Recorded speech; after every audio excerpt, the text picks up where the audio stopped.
call the Kitty Hawk Town Council to order this Tuesday, September 4, 2018, at Kitty Hawk Town Hall. It is now 6 p.m. Thanks those that showed up and those that will listen later. We hope you learned something. Would you join us for a moment of silence and the Pledge of Allegiance?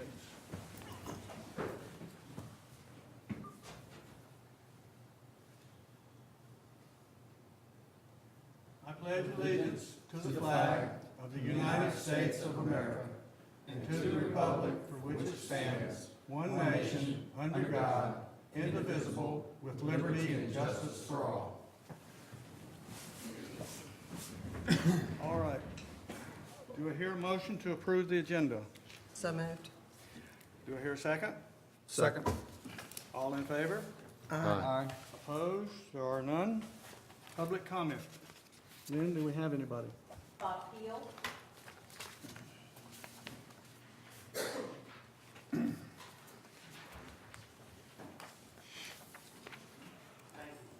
Thank you for the time tonight, I appreciate it. I'm Bob Peel, I'm the current chairman of the board of the Outer Banks Chamber of Commerce, and we wanted to come tonight and just offer a few comments if we can. And I've given you a copy of our comments, if I may, but I'm going to, if you don't mind, I'm going to kind of read those into the record. Members of the council, again, thank you for the time. As all of us have heard over the last several years, the housing crisis on the Outer Banks is real. Health warning signs are seen everywhere, and we hear from businesses daily about their inability to find workers. This is not just a seasonal challenge, it has become a year-round one. Professional jobs go unfilled at our hospital and in our healthcare system. People are hired but can't find reasonably priced housing options, so they leave. The community college is trying to offer technical classes but can't find instructors for the same reasons. The Outer Banks Chamber of Commerce formed a committee in the spring of 2017 to look into the challenge of housing for our community. This includes not only seasonal workforce housing, but year-round rentals and reasonably priced single-family homes. The committee includes stakeholders from around the Outer Banks region. We learned early on that zoning is one of the core issues when it comes to addressing the housing crisis. A number of current zoning ordinances in the county and towns make addressing this critical issue difficult. With this in mind, the Chamber and its committee have been reviewing current ordinances to determine where changes can allow for less restrictive lot sizes and higher densities for development in appropriate areas, thus creating opportunities for private developers to address the housing crisis. Together, if we work together, we can ensure that our community has the services it needs, backed by skilled, competent, and caring people. Excuse me, I have a cough tonight, I apologize. Following are several items that the committee has identified, and we'd like to ask the town council to direct the planning director and or planning board for the town of Kitty Hawk to review these requests and report back to you with any suggested revisions. Definitions. We are suggesting adding a definition for long-term rentals for occupancy as a residential dwelling that is occupied and used for residency and housekeeping purposes for a period of 31 days or more. Add a definition, short-term occupancy, as a residential dwelling that is used and or advertised through online media or any means of advertising for occupancy for a period of 30 days or less. Accessory dwelling units. Restrict use of accessory dwelling units approved under these new guidelines to be used for long-term rentals as defined. Multifamily. Amend ordinance for BR2 medium-density beach residential to allow for 6 units per acre following the county ordinances for similar zoning districts.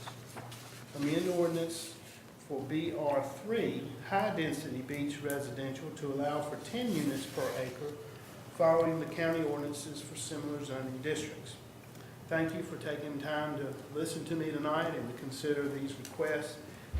We hope that this will be a first step in helping to ease the housing issues that our county is facing. Sincerely, Bob Peel, Chairman of the Board. Again, I appreciate the opportunity to speak in public during the public comment period.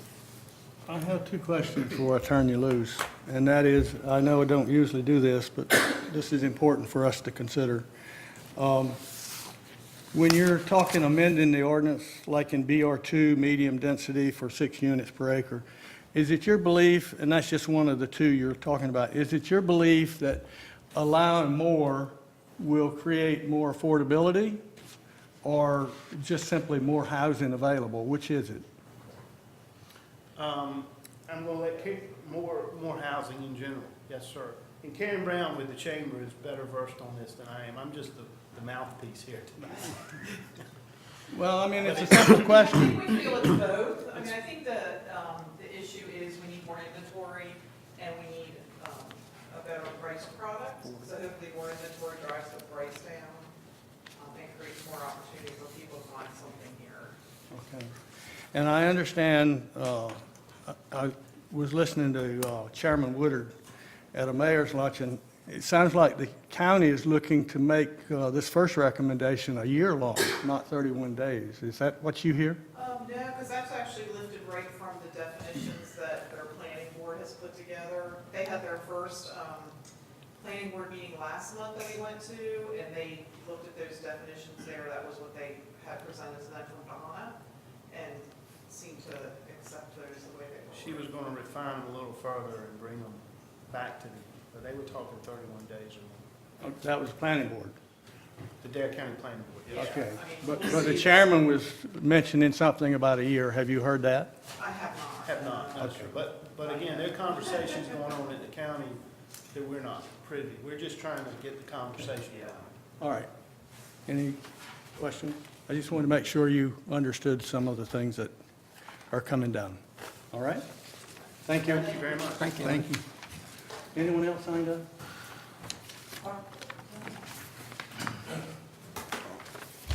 Mayor and Council, my name is Carl Flass, and I apologize, I didn't sign up. I just wanted to come up and say thank you for the town manager and public works director looking into the drainage issue with Kitty Hawk Estates. I gave you all kind of a laundry list of a letter with ideas of how to deal with this, ideas about dealing with drainage. It's a long-term process. You know, build out as much as we are, it's going to be a bigger and bigger process as depending on climate change and many other issues. So I do hope, I thank you for what you've done so far, and I hope you'll continue to work on this issue and develop, you know, as comprehensive as possible a response over time to it. So thank you very much, Mr. Mayor. So you can say, Mr. Chairman, excuse me. Thank you. All right. Anyone else? Yes. Does anyone else wish to speak? Let the record show no one came forward. All right. Consent agenda. Do I hear a motion to approve the consent agenda? Motion to approve. Second. Any other questions? All in favor? Aye. There are no nays. All right. Public hearings. We have a text amendment for multifamily dwelling developments. Looks like there's interest in the audience. I motion to go into public hearing for the text amendment 42, TAC 251, C34, multifamily dwelling developments. Does it have a second? Second. All in favor? Aye. Opposed? None. All right, you're up. All right. So this text amendment request is two-part. The first one is 42-251C34, the multifamily dwelling developments. The second part is 42-4191, minimum size of site for a PCD, planned commercial development. The section regarding multifamily dwelling development, it's very similar to what was approved a few months ago for the BC1 district as a conditional use permit. All the specific requirements, the lot coverage of 60%, front yard setback of 15, side yard setbacks of 10, 20-foot rear yard setback, 10 residential dwelling units per acre density, and the buffer requirement are all the same as what was approved for the BC1. The only difference between the two, the one we're reviewing here for tonight for the BC2 commercial district, is this would allow multifamily dwelling developments, whereas what was approved for BC1 just allowed a standalone multifamily dwelling. So you can see a development of multiple buildings, each housing multiple units in each one.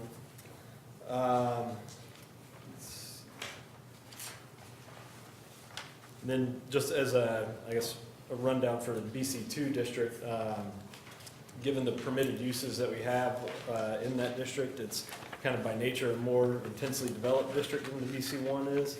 The scope and intent of the BC2 is to provide for the development of commercial facilities in Kitty Hawk Beach, to furnish a broad range of services and commodities to serve the entire community. The BC2 district is established to provide for the commercial needs of the town and immediate surrounding geographical area. The commercial development within the BC2 district is characterized by medium to large size land parcels with commercial development of medium intensity. Commercial centers may be authorized in this district, but large shopping centers or shopping malls and big box retail wholesale businesses exceed the scale of development planned for this district. Right now, we do allow in the BC2 district single-family homes with a administrative conditional use permit, and we also allow apartments over top of compatible commercial uses as a conditional use permit. And then the second part of the text amendment request, the planned commercial development size limit, or minimum site size. Approval would reduce the minimum site size from 10 acres to 5 acres. It would also require a minimum of 500 feet road frontage on either North Croatan Highway or North Virginia Dare Trail. PCDs are currently allowed as a conditional use in the BC1, BC2, BC3, and BH1 districts. Approval of the proposed amendment would open the possibility of a PCD on one currently undeveloped lot. That's in the area of the intersection of the Woods Road and North Croatan Highway. The other parcels in town that would meet the new size requirement with the additional language for the road frontage would include the Kitty Hawk RV Park, the US Post Office, and then there are several other lots that meet the minimum size requirement but would not meet the proposed minimum road frontage. That includes the Seascape Beach and Golf Villas, Harris Teeter, Walmart, and OBX Chevy. So the second part of this proposal really affects 3 parcels in town. They could, one I mentioned undeveloped, the other 2 I guess could be redeveloped in the future, but I don't think the federal government would be getting rid of the post office site. So could say 2 parcels in town it would be affecting. So the planning board reviewed this proposal at its July 19th meeting, recommended approval by a vote of 4-1 to allow multifamily dwelling developments in the BC2 district and reduce the minimum site size PCD from 10 acres to 5 acres with the added language requiring the 500 feet of road frontage on NC 12 or US 158. That the applicant is here. If you have any questions for him or myself, I'll turn it over to the council at this point. All right. Council, anyone got a question? I don't. Jeff? No? Any questions? Pretty straightforward. Okay. Well, I have a couple. Okay. Basically, the 5 contiguous acres, it was first 10, and I guess that was done, what, for Barrier Island or something like that? And then we're reducing it to 5. The only question I have about doing that is, does it make a difference, a size minimum that a PCD has to be? I don't think you'd want to reduce it to so little that, I guess the purpose for the PCD is that you're having these planned commercial developments. The one that's currently zoned for is up around where Home Depot is. So the site plan comes in as one contiguous site plan rather than different commercial developments popping up. I don't think you'd want to reduce it to, say 2 acres to where it's, you just, rather than just having typical commercial development, you're having PCDs on every corner. With the current requirement of 10 acres, I don't know that we'll really see any more coming in. Okay, let me turn to the lawyer. Given what he just said, if we do this and somebody else comes in and wants to do it on 2 acres, can we hold it to 5 acres? Yes, I think we can. I think we can hold it to 5 Okay. on those facts. And you see where I'm going with the question? Yeah. I mean, Somebody else wants we're to go reducing and from reduce 10 to it. 5, maybe. I don't know how they're gonna act.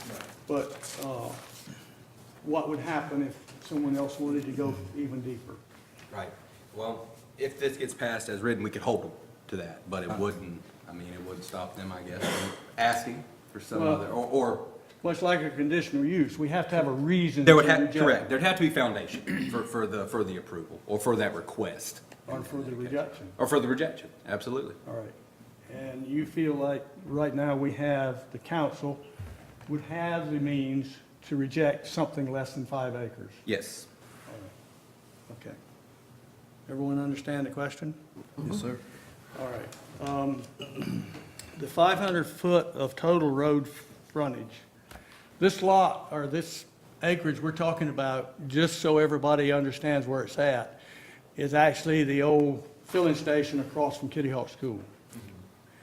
And the 500 road foot acreage, or road footage, basically fronts 158 at that point. Right. Would that be screened? I guess that would be something that would come up during the site plan review. or Conditional. Use permit, it could be Okay. added in as a condition. The reason I ask the question is, I've had at least 2 inquiries from our neighbors to the north asking, what can we do about that eyesore, the filling station? All right.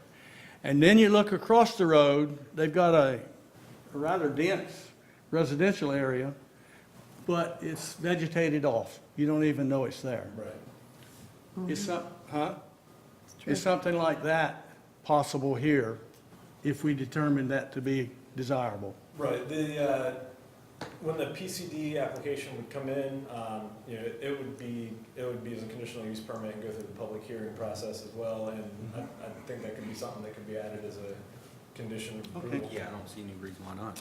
All right. I think that's all my questions at the moment. So the next thing is, it's anybody in the audience? Did anybody sign up? Yes. Anybody want to speak? No?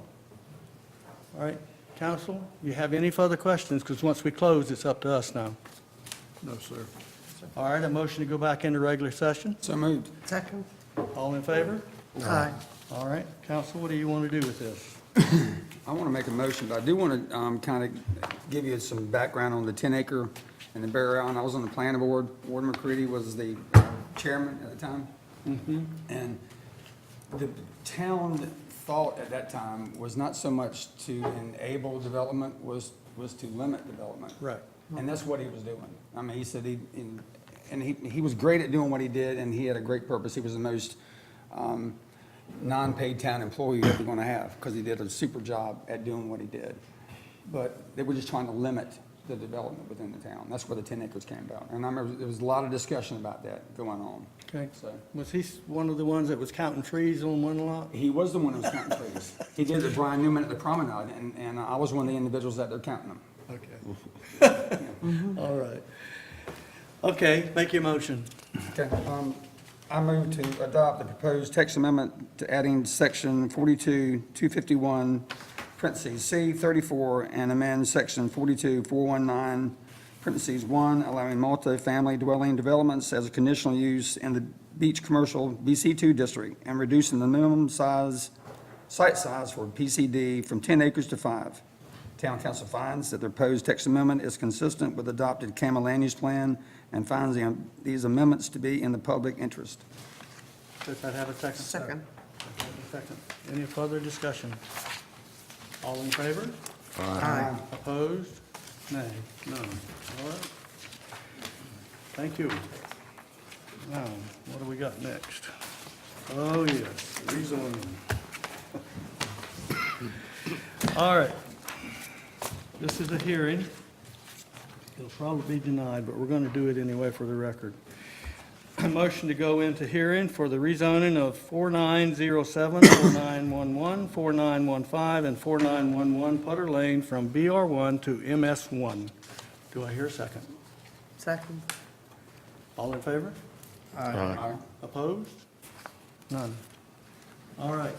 I'm going to handle this a little bit different, simply because what we have before us is good intentions that have kind of been put aside.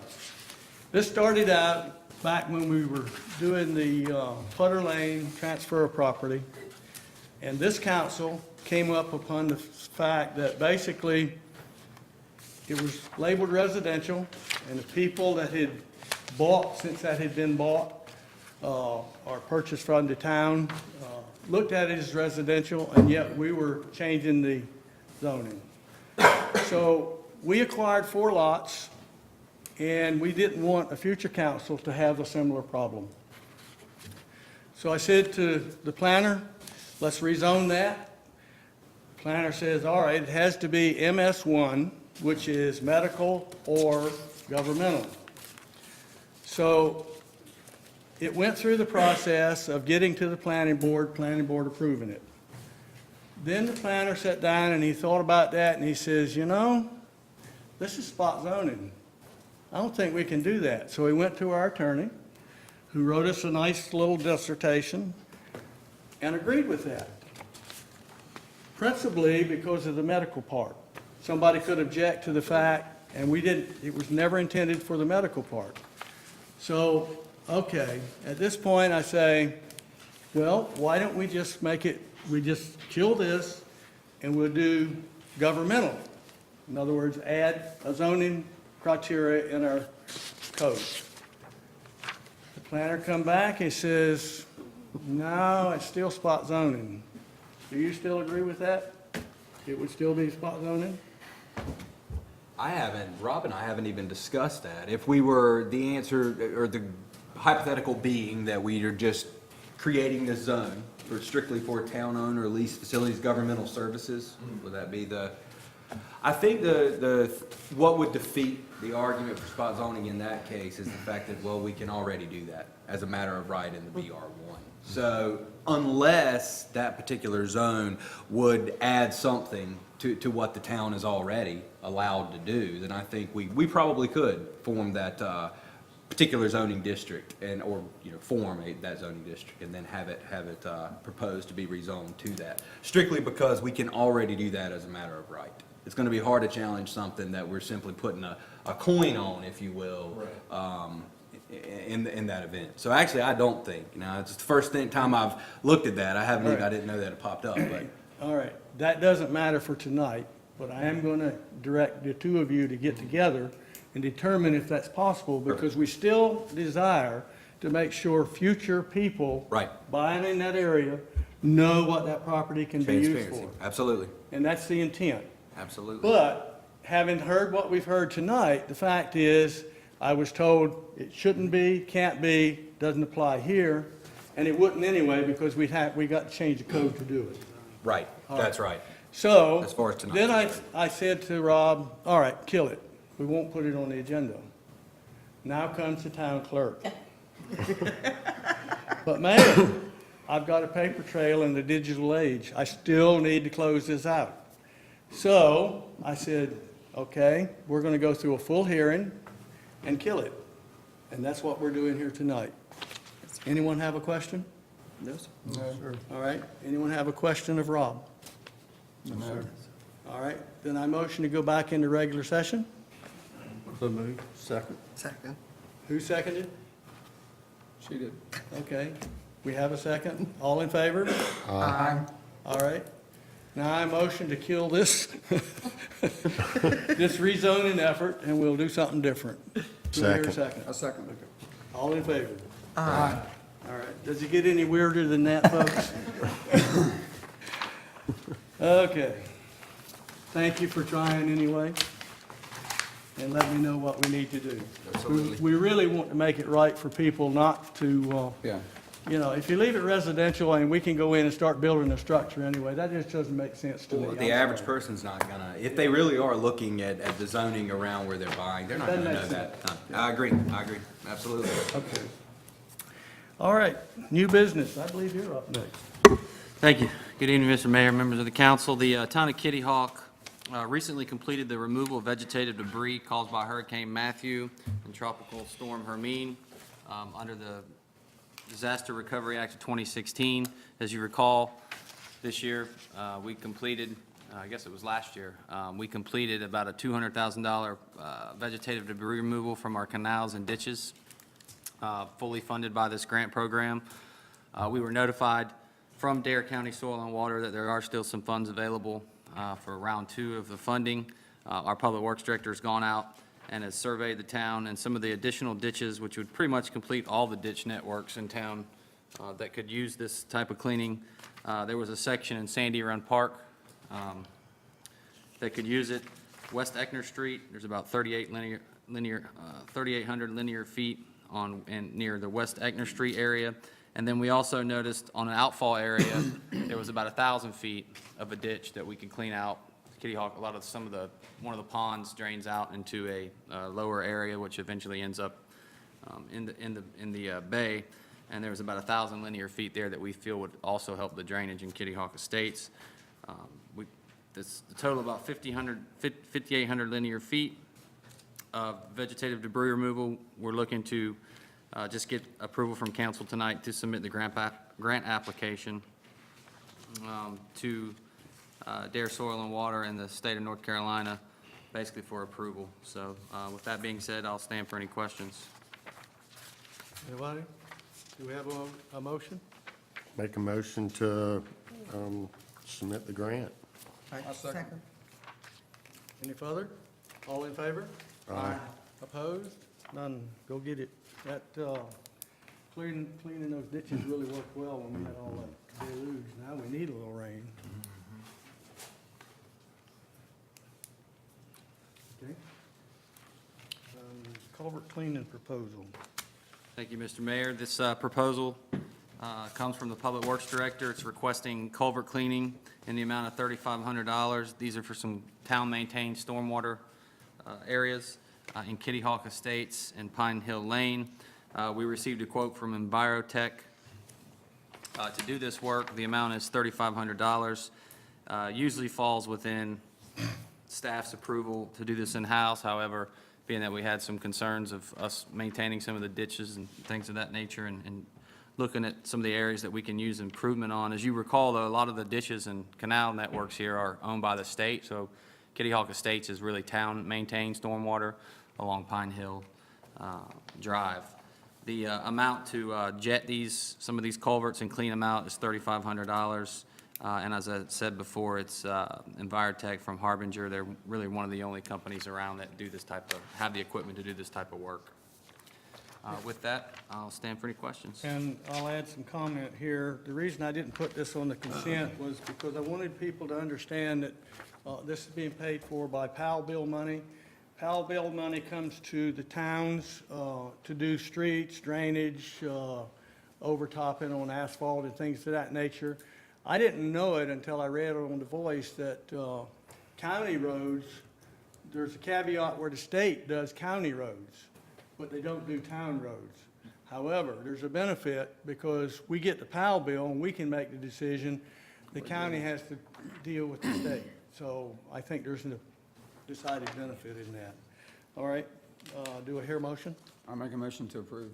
Second. All in favor? Aye. Opposed? I got a question here. Yeah.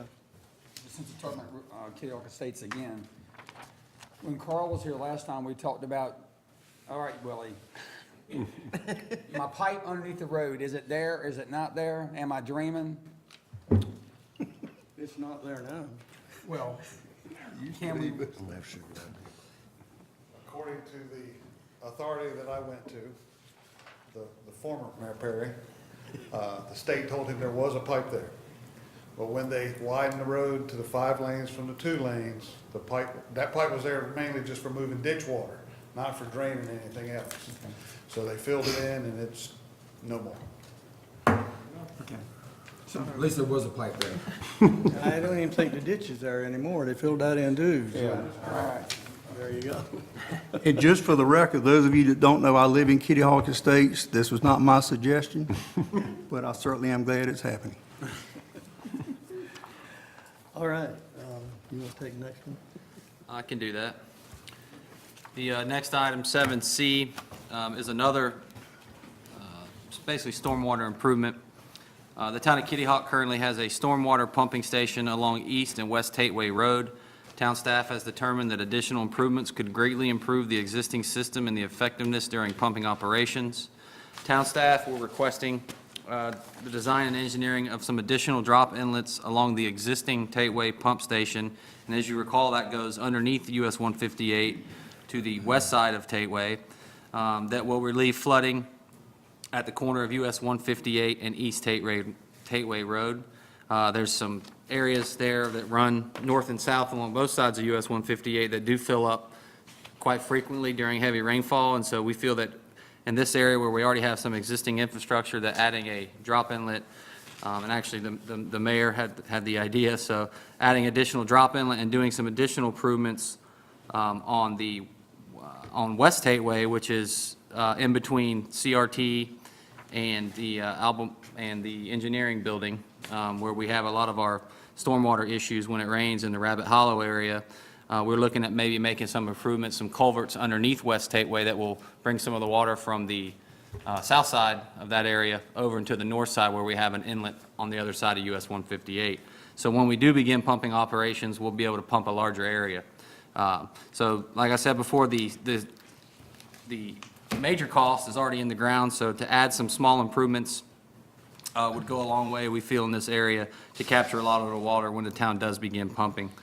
This agreement is for survey and engineering of the additional drop inlet, also working with DOT and coordinating a possible culvert under West Tateway, being that that's a DOT right-of-way, and the possibility of additional culvert, as you'll see here on the map, up closer to the Rabbit Hollow area, which will bring water over to the north side of Tateway where we have the existing drop inlet.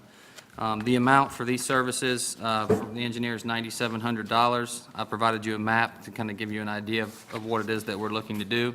Once the engineer has the time to do the surveying and the design, we'll bring it back before the council in the form of a bid, and hopefully have some prices to do the work at that point, which will need to be approved by the council.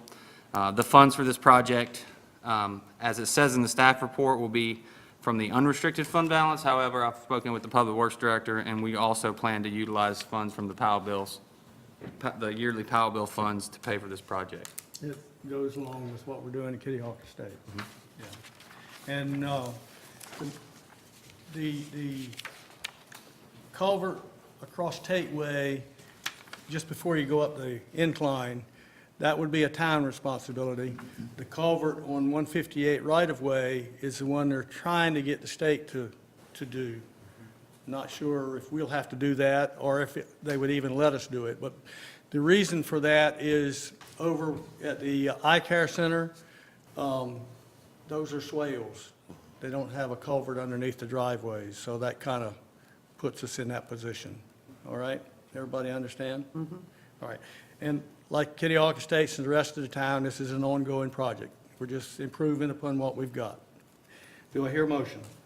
May I approve the agreement for professional services of Albemarle and Associates Limited in the amount of $9,700 for the Tateway Road Pumping Station expansion? Does that have a second? All right. All in favor? Aye. Opposed? There are none. All right, additional beach nourishment surveying, do we have that? Can you bring that picture up first?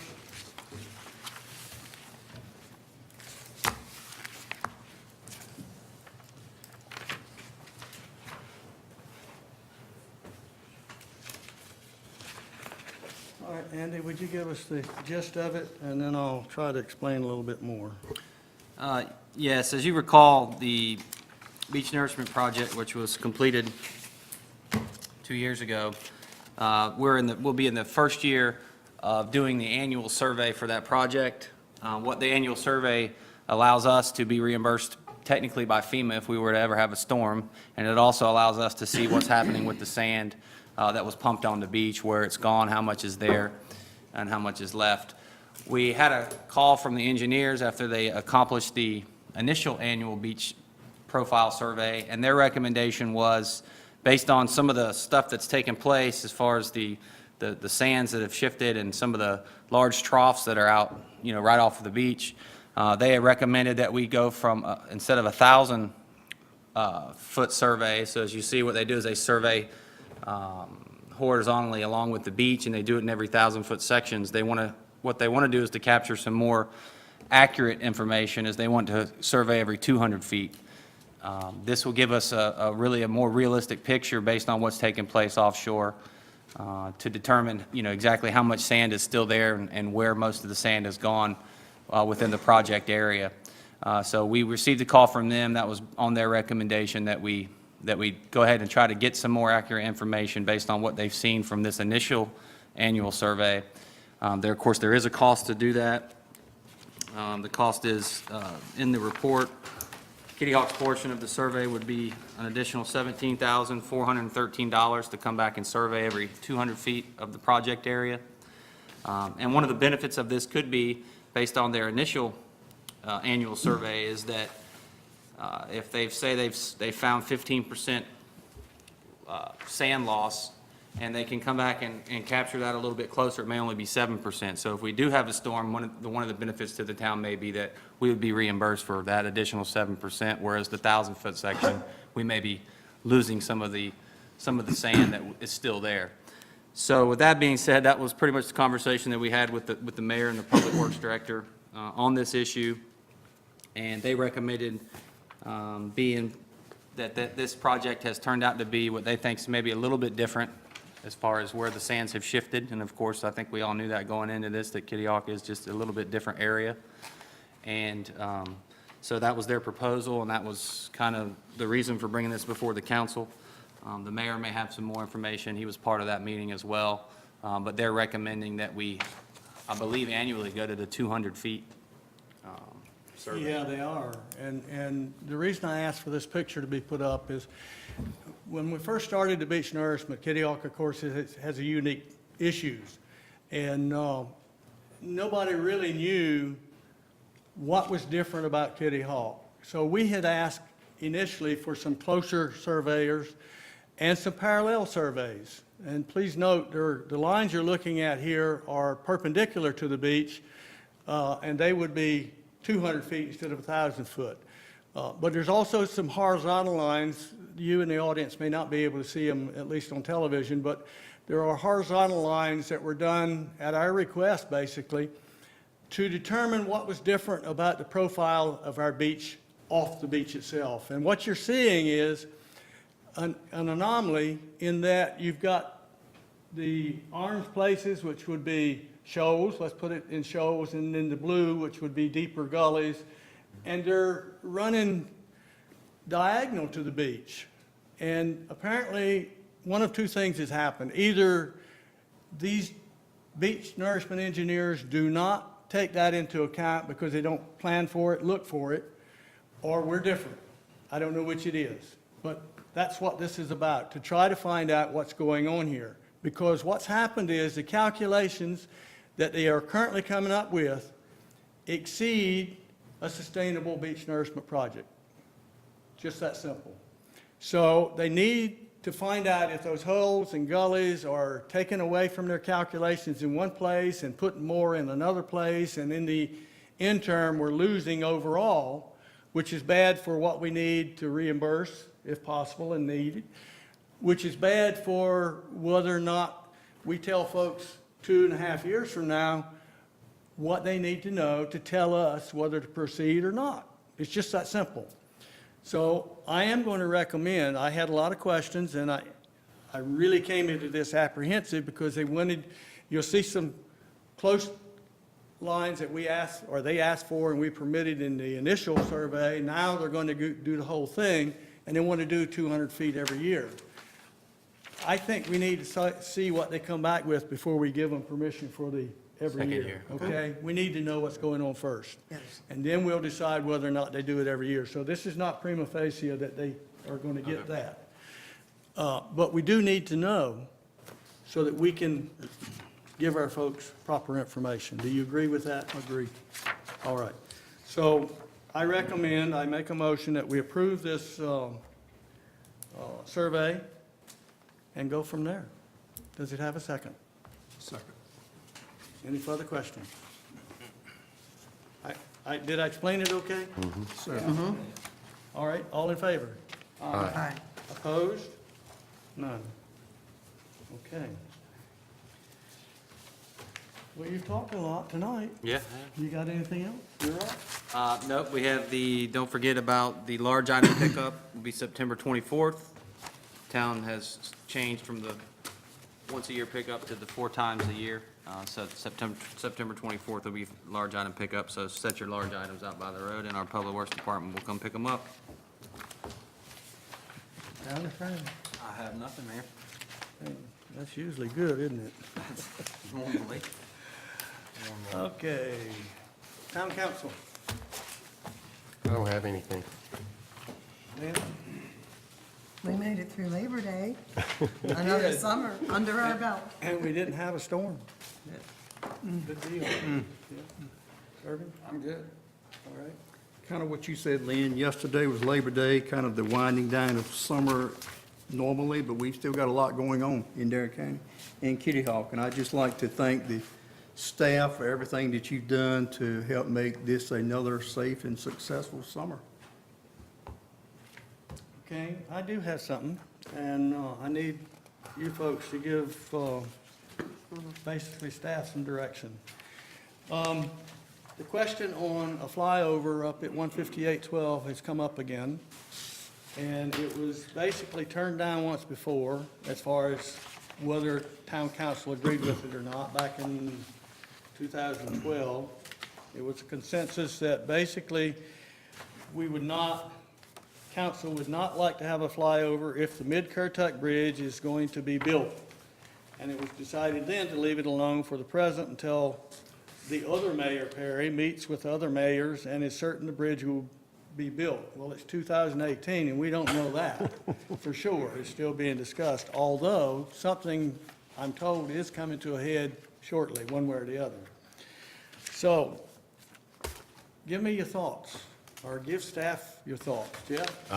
I'm opposed to the flyover. I think it's gonna, I don't think it's gonna solve the problem. You're just gonna have people stuck in traffic on the flyover. And if I could, just let me add to what the mayor has said. The plan for this intersection study is basically was put into the 10-year STIP plan, and it's in the last 5 years of the plan, so it's the furthest one out. And those projects that are identified will be reprioritized probably again. So it may fall back off depending on the bridge. So this isn't anything set in stone, but Councilmember McLean and myself, we sit on the board that sort of make these recommendations and score these projects. And this project did score some points, and so it ended up back into the plan. But it's not it's in the very infinite stages. There's been no funding or anything. It's just been identified. But when we go to the RPO meeting, we've been requested just to determine, are we still opposed to a flyover, so we can get that on the table as earliest as we can. And our next meeting is September 28th, and we received this Friday after the agendas went out. So we just wanted to bring it before council, so when we go to those meetings, we're able to represent council's wishes. I'm opposed. All right, Jeff's opposed. Lynn? I'm opposed to anything like that. Irvin? You're gonna take a flyover and you're gonna put it down to 2 lanes of traffic. I'm opposed. I'm opposed. I think our joint police operation this summer and the last summer is taking care of a lot of that problem. Okay. A flyover aesthetically, I can't believe that the citizens would like that. I don't believe that at all. However, we've put this out, and if we could get some feedback from citizens that may pay attention to this, maybe put it in your newsletter, it would be helpful going forward. And it will be, if it gets to that point, there'll be plenty of public hearing processes and Yeah, things but that- we're asked now, Yep. and it would be helpful, because you got to remember, we saw this summer, they did an awful lot of surveying. Willie, did you ever find out what they were doing there? Which area? 158 between 12 and the bridge? They were just surveying all utilities in the area. Oh, it had nothing to do with this? It's tied to the Mid-Currituck Bridge project, or somehow. I don't know. That's interesting. Okay, so it had nothing to do with the flyover? Project comes up. Okay, all right. Well, feedback would be helpful. Yes, sir. That's what we need. All right, and I'm opposed to, unless people tell me different. All right. Public comment. Anybody? Yes, sir. Just quickly, I spoke with Jerry Jennings earlier this year, because I saw that survey too, and was nervous about the flyover again. And what he said was it's actually part of the Mid-Currituck Bridge project, as Willie just said.